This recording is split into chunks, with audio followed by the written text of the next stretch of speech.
This is Adam Quiney, and today's video is the follow-up to the video "Big People Playing Small." And what I'm going to talk about today is big people playing huge. So I've talked a little bit about presence, but again, I just want to define this quality. It's a quality that certain people have where they bring a lot of presence with them. Sometimes we describe that as gravitas or magnetism, or there's a number of ways that we could, like different ways we could call this, but I call it presence. It kind of captures all of that.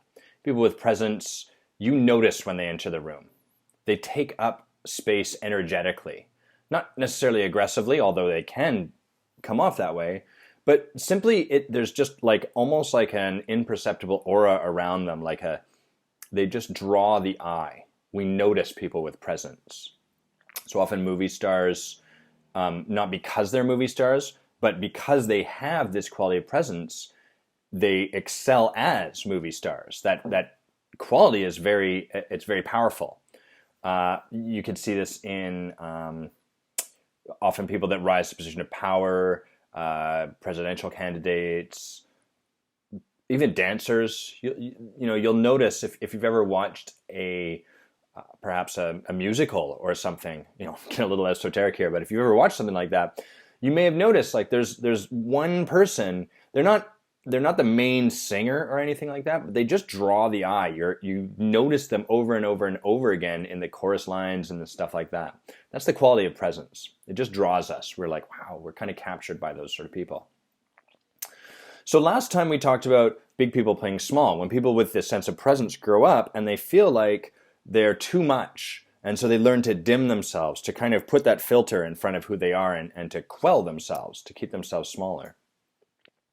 The flip side of that is when people with presence, it's still the same thinking. So the thinking is, wow, I'm too much for people. When I show up fully, when I show up the way that I am naturally, it's too much. That's the fear that goes on inside people with presence. It goes on inside their heads, their minds. So they decide that the first decision that we've already looked at is, okay, I'm going to keep myself small. I'm going to diminish myself so that I'm not too much for people to be with. The other side is, fuck it. I'm just going to be huge. I'm going to be massive. I'm going to take up so much space. And there's like a number of reasons that this can kind of develop. But the easiest one is, I would kind of think of it, we'll draw an analogy here to goths. When I was growing up, there's a movement, a style called goths. And a lot of what goths did was they wore a lot of black, dark colors, extravagant jewelry with studs and spikes, and often a lot of face makeup. And there's nothing wrong with any of that. But one of the things that, there's a safety in that. Because when someone comes to someone like that, and we're talking junior high, is a time when rejection, our feelings of insecurity are probably at their highest, or at least closest to our skin. They kind of recede back, but they still have a seat back here. But they're at their strongest at this point in our lives. They're most powerful. That makeup, all of that stuff presents something that's a lot for people to be with, and often our reaction is like, who's this? Especially if it's a guy, we're like, who's this dude with weird stuff on his face? What's the deal with his makeup? And our inclination, because it's outside of our comfort zone, our norm, is to reject that person because of the makeup. We're just like, oh, whatever, that person's ridiculous. And there's a safety in that, because by rejecting them for the makeup, that person gets to control how I reject them. So they can then sort of reaffirm or reassure themselves, well, that guy, he didn't like me, but it's just because of the makeup. This is too much for him. He can't handle that. It's not me that he's rejecting. It's my makeup. And that's because of his own insecurities or whatever.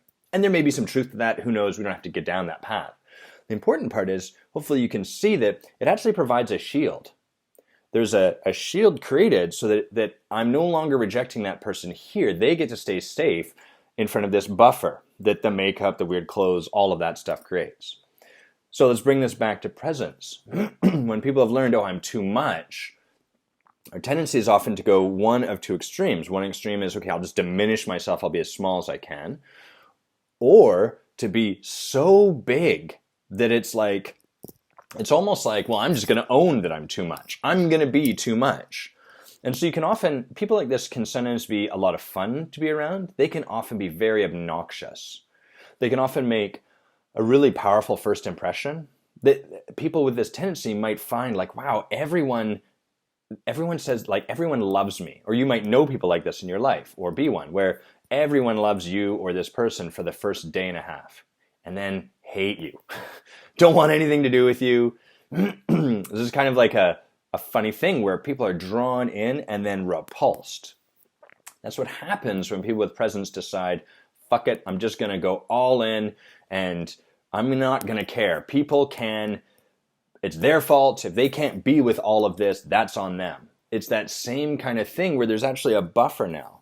They're using that presence not to just be who they naturally are, but they've started taking it and wearing it like a mask. It's now a thing they're doing. So it's like a persona that they're putting on that keeps them safe.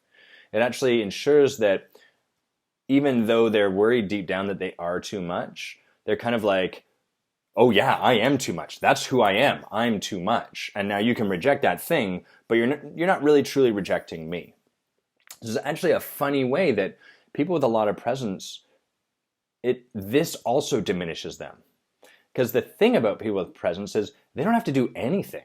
They just show up and bring that presence with them. That's the gift of this particular quality.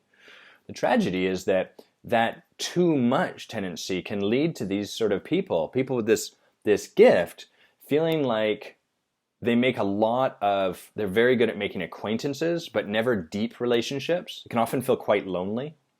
They can feel exhausted, because going to parties or social situations or anything, it requires a lot of being on, instead of just letting their natural presence happen. So they can find themselves, while powerful, while creating a lot in the world, there's not a lot of ease. There's not a lot of peace, because this charade, this mask, requires a lot of energy to continue pumping out there.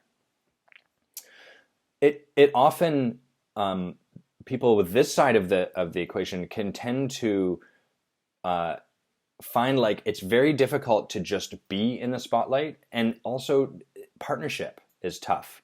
It's hard for them to share the spotlight. It's hard for them to be in that chorus line, because, hey, sometimes you want someone right on stage, front and center, who's brash and powerful. But sometimes you're in a team or you're working with people, and as a leader, this is an essential aspect of being a powerful leader, is an ability to partner with people. And when someone has this tendency where they need to constantly make themselves bigger so that they can stay safe, it makes it really tough to partner with them, because you're always there's this energy that's always coming at you that you struggle with. So that's the funny thing about presence.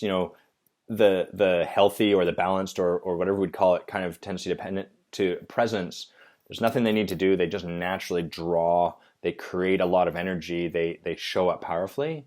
And then you can find people in the two extremes where they either have learned to keep themselves small in various areas, or to keep themselves way too big. So if you're one of those people, check it out. Notice that tendency that you may have, and just practice doing the opposite, or turning it down, or actually letting go of whatever you're doing and simply being a presence in the room. Take care.